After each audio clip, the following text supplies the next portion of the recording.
লাখো মুসল্লির অংশগ্রহণে মুখর টঙ্গীর তুরাগপাড়ের বিশ্ব ইজতেমার প্রথম পর্বের প্রথম অংশ। বিশ্ব ইজতেমার প্রথম পর্বের আনুষ্ঠানিকতায় আরো খবর জানাতে টঙ্গী থেকে যুক্ত হচ্ছেন সহকর্মী রহিম রুমন।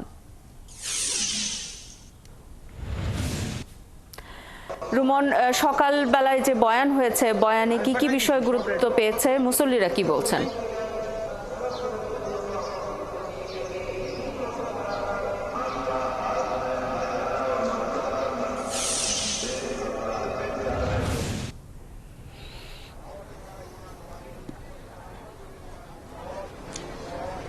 শাওন, আপনি যেমনটি বলছিলেন যে গতকাল বাদ মাগরিব ভারতের মাওলানা ইব্রাহিম দেওয়াল এর আহ্বায়নের মধ্য দিয়ে কিন্তু এবছরের প্রথম পর্বের প্রথম অংশের ইজতেমা শুরু হয়েছে। সকালে আপনি যেমনটি বলছিলেন যে পাকিস্তানির মাওলানা জিয়াউল হকের আহ্বায়ন শুনেছেন মুসল্লিরা। তারপরে মুসল্লিদের আরও যেই কাজ রয়েছে সেগুলো তারা করেছেন। আমরা দেখেছি যে সকাল থেকে তারা এই আহ্বায়ন শোনার পরে তারা সকালের খাবার খেয়েছেন এবং তারপরে তারা তালিম নিয়েছেন।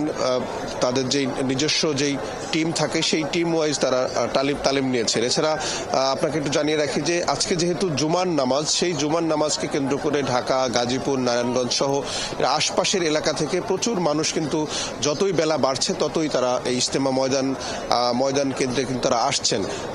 এই ইতিমধ্যেই আমরা যেমনটি দেখছি যে ইজতেমা ময়দানের ভেতরে আর মুসল্লি ঢুকবার জায়গা নেই। তাই এখন যারা আসছেন তারা আশপাশের রাস্তাগুলোতে অবস্থান নিচ্ছেন নামাজের জন্য। জানেন যে কিছুক্ষণ আর বেশিক্ষণ দেরি নেই জুমার নামাজে, যেহেতু আর হয়তো একটা সময় 1-1:30টার ভেতরে জুমার নামাজ হয়ে যাবে, সেই অনুযায়ী কিন্তু প্রস্তুতি চলছে। শাওন, এবারের ইজতেমায় কিন্তু একটা ভিন্ন আঙ্গিকে এবার অনুষ্ঠিত হচ্ছে। আপনি জানেন যে এবছর বাংলাদেশে প্রথমবারের মতো 3 পর্বের বিশ্ব ইজতেমা অনুষ্ঠিত হচ্ছে। প্রথম পর্বের 2টি অংশ করা হয়েছে মাওলানা জুবায়ের পন্থী যে তবলিগের যে অনুসারী রয়েছেন তাদের অনুসারীদেরকে নিয়ে। তাদের যে অনুসারী তারা বলছিলেন যে আসলে তাদের তবলিগের ভিতরে যে 2টি গ্রুপ সৃষ্টি হয়ে গেছে সেটি নিয়ে তাদের ভিতরে এক ধরনের অস্বস্তি রয়েছে, যেটি তারা দোয়া করছেন যে আসলে আল্লাহর দরবারে যে তাদের ভিতরে যে ভুল বোঝাবুঝি বা যেই সাংঘর্ষিক ঘটনা কিছুদিন আগে গেছে সেটি যেন খুব দ্রুত সময়ের ভেতরেই মিটে যায়। শাওন, আমরা এখন যে মানুষ দেখছি, কিছুক্ষণ আগেও আমরা তবলিগের কর্মীদের সাথে কথা বলছিলাম, তারা বলছিলেন যে আজকে জুমার নামাজে অন্তত 8 থেকে 10 লাখ মানুষ হয়তো এই জুমার নামাজে অংশ নিতে পারেন বলে তাদের ধারণা।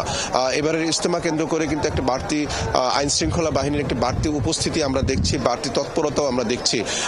ড্রোন দিয়ে এই ইজতেমা ময়দানের আইন শৃঙ্খলা পরিস্থিতি মনিটর করা হচ্ছে। এছাড়া কিছুক্ষণ পরপরই আমরা দেখছি যে হেলিকপ্টার দিয়েও কিন্তু তাদেরকে এই বিষয়গুলো পর্যবেক্ষণ করা হচ্ছে। এছাড়া একেবারেই পোশাকধারী যে আইন শৃঙ্খলা বাহিনীর সদস্য সেটি অন্তত রয়েছে 7,000-এরও বেশি। এছাড়া তবলিগের যে নিজস্ব স্বেচ্ছাসেবক বাহিনী রয়েছে সেখান থেকে অন্তত 10,000 স্বেচ্ছাসেবী কিন্তু এবারের ইজতেমার প্রথম পর্বের প্রথম অংশে কাজ করছেন। আপনি যেটি বলছিলেন যে হেলিকপ্টার দিয়েও নজরদারি করা হচ্ছে, খবর রাখতে থাকুন রুমন। নিশ্চয়ই ফিরবো আবারও আপনার কাছে পরবর্তী